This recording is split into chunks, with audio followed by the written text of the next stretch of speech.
regional and international developments.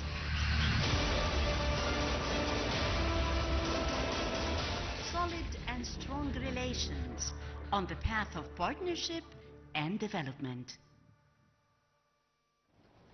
Welcome back, and moving on to our first segment for today. Well, President Abdel Fattah el-Sisi's recent tour that took him to Kuwait and Qatar stands out as a strategic milestone in enhancing Arab coordination on the Gaza crisis. And of course, this visit carries several messages to the whole world. Over the phone, we have Ambassador Medhat Miligy, former Assistant Foreign Minister. Hello. Good morning.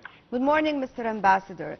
First of all, can we shed the light on the significance on this tour and what kind of a message it carries?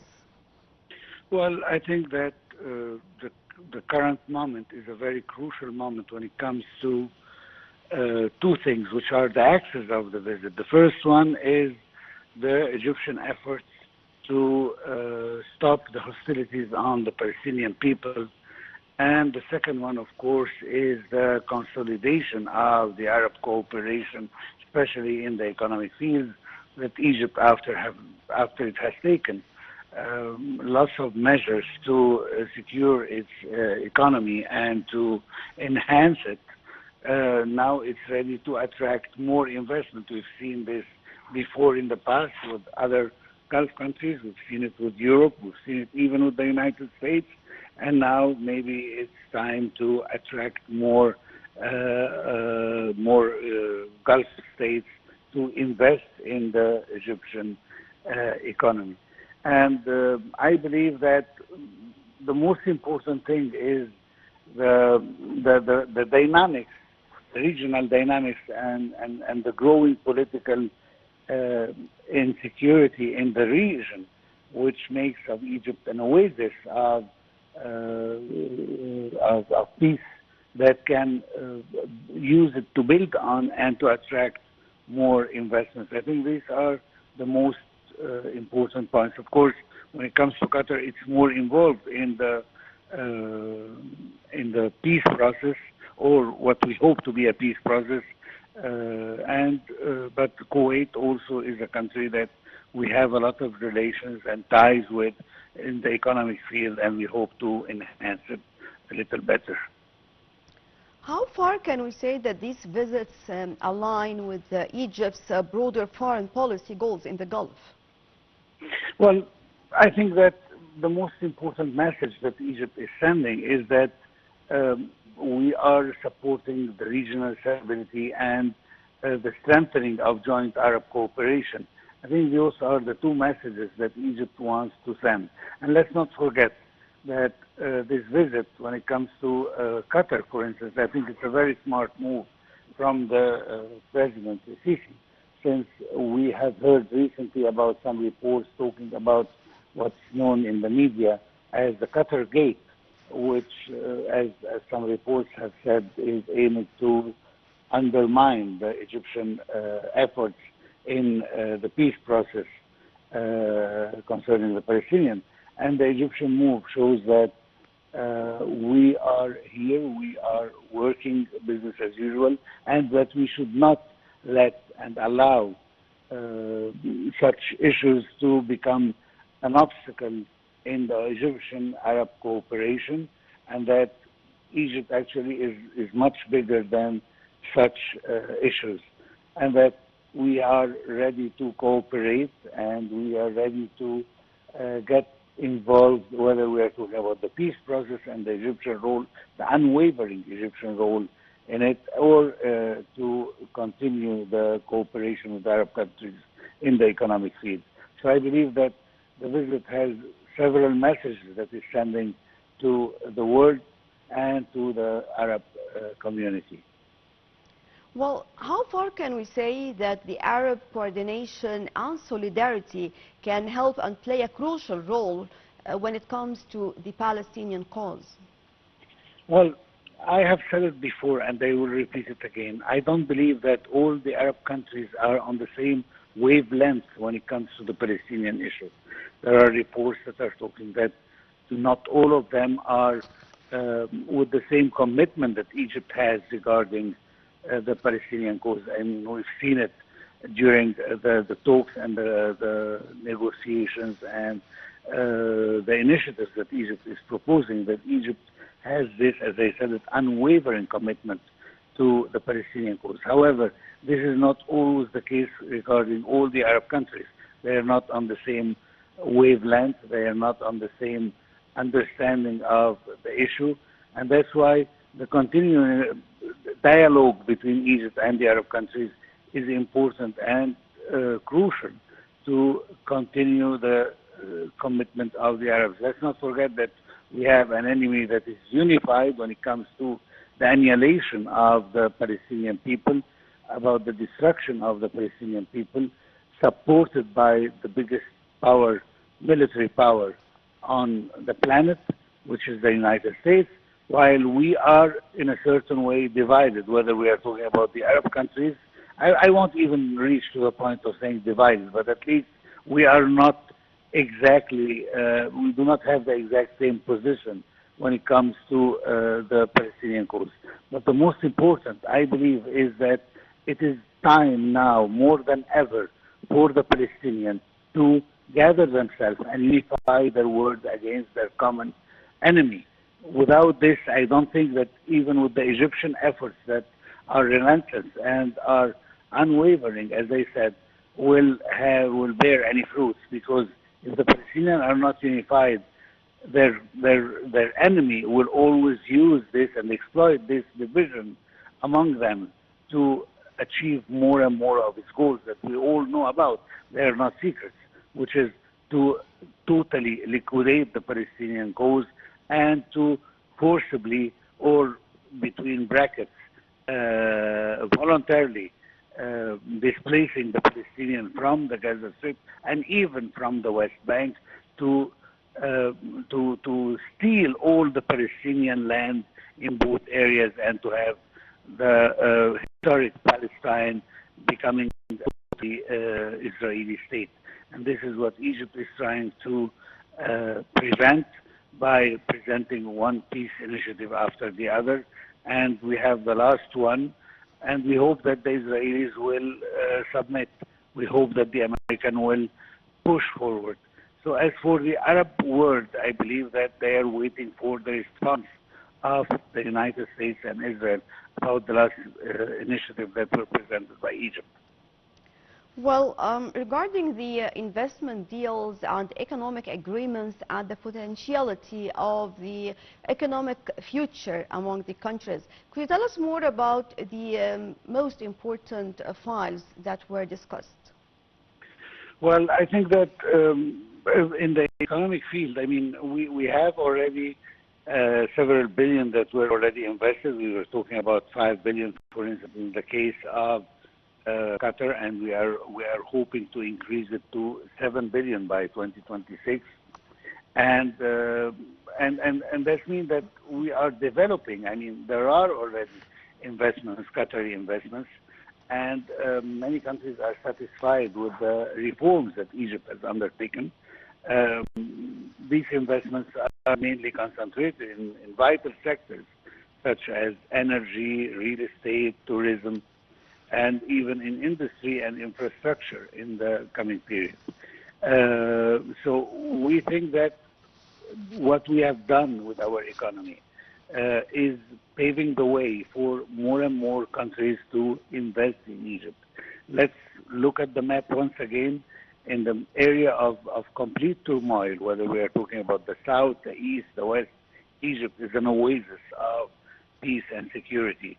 And this is what encourage other countries to come and invest in Egypt.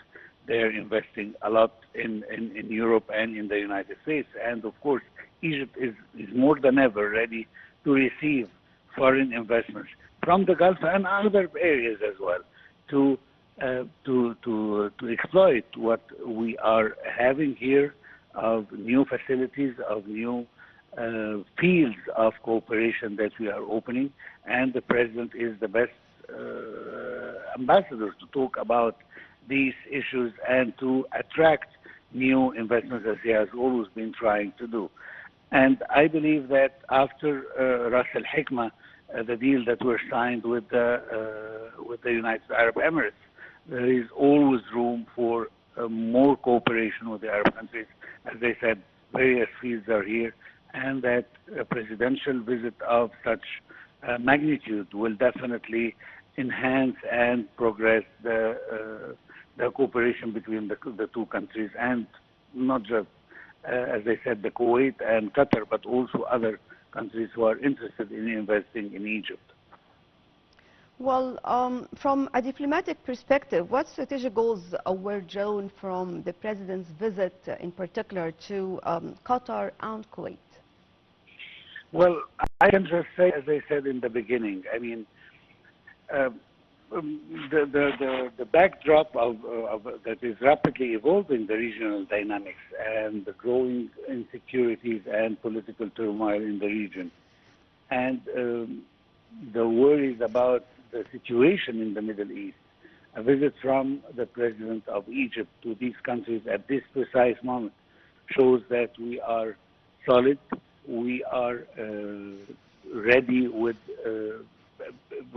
achieve peace with the Israelis and to put one initiative after the other, and of course consolidating the Arab cooperation and strengthening the joint Arab projects. I think the visit represents an effective and diplomatic approach, and conveying strategic messages related to the Arab national security, and of course the Palestinian issue, and expanding partnerships with the Gulf states. This is part of the everlasting Central Egyptian role that reflects a firm commitment to the principles of the Egyptian foreign policy. And that's why I believe that this visit has a lot of messages that are sent to the Gulf states on one hand and to the rest of the world on the other hand. Well, talking about this important meeting that took place, and also about the what is coming next, or the tangible logistics that we need to follow up on to take benefit of these two meetings. Well, I think that if we are talking about the Arab cooperation and the joint Arab cooperation, I think that this visit is aiming to strengthening the regional stability, particularly at the strategic and economic level. Those are the most important issues. The visit is a tour in the Gulf that includes Kuwait and Qatar, two important countries that are playing an important role, one in the political arena when it comes to the Palestinian issue, as we have known and we've seen so far, and the second one as one of the bigger investors in the world and of course in Egypt. So I think that the visit is aiming at reconsolidating the principle of Egyptian foreign policy, and that how Cairo is actively engaged in the Arab world more and more over the years. I think that hopefully that we are going to receive good results from those visits very soon, and not just with those two countries only. The other will follow. I mean, we've seen other visits before to Saudi Arabia. We've seen visits to other Arab countries, whether for political reasons or for economic reasons. Egypt is a pivotal country in the region, and we have to play this role due to several geopolitical reasons. But most importantly is the Palestinian cause in the international or regional, actually, arena, and economically to attract more investment, as I said before. Also, the talks included the security and stability in the whole region. whether we are talking about the Palestinian cause, and all agreed on the fact that there must be a way of allowing more humanitarian aid into Gaza Strip, and also talking about the forced displacement of Palestinians in addition to the Sudan file, right? Well, exactly. When it comes to the Palestinian issue, I mean, unfortunately, what we've been receiving so far are a lot of contradictory and mixed messages, especially from the American administration. I mean, we hear even from President Trump himself sometimes that he will not force the Palestinians to evacuate their territories, and on another statement, he would declare that the Palestinian has to move outside of Gaza Strip, and so on. So actually the problem is that we are receiving a lot of mixed messages, which actually make the pictures more and more blurry in what's exactly the intentions of the American administration regarding this issue, especially that Israel is exploiting the declaration made earlier by President Trump about the necessity of evacuating and expulsing the Palestinian people, and already it has established a department aiming to voluntarily helping Palestinians to evacuate the Gaza Strip. That's on one hand, and on the second hand, this unwavering support from the United States to Israel is actually complicating more and more the situation. However, there is maybe one glimpse of a good light at the end of the tunnel, that we have seen recently that both the Israelis and the Americans, especially the Prime Minister of Israel and President Trump, they are not on the same page exactly. We've seen even during the last summit that they had to cancel the press conference between the two leaders, which shows that there is disagreement about some issue. President Trump, he is, as we have seen his background, he is a businessman in first place, and he wants to see action, he wants to see deals, he wants to see prompt decisions, and he is not seeing this from Prime Minister Netanyahu. He gave him a certain delay to end the situation and liberate the hostages, which he couldn't do so far. He couldn't destroy Hamas and the Palestinian resistance so far, and he is getting impatient about the continuation of the Israeli actions. And this might put, we hope actually, it will put some pressure on Israel to resume the talks and to enter phase 2 of the previously agreed on agreement. And we hope that this will benefit the Palestinian issue and end the hostilities. We've seen a lot of bloodshed, especially after the last aggressions from Israel.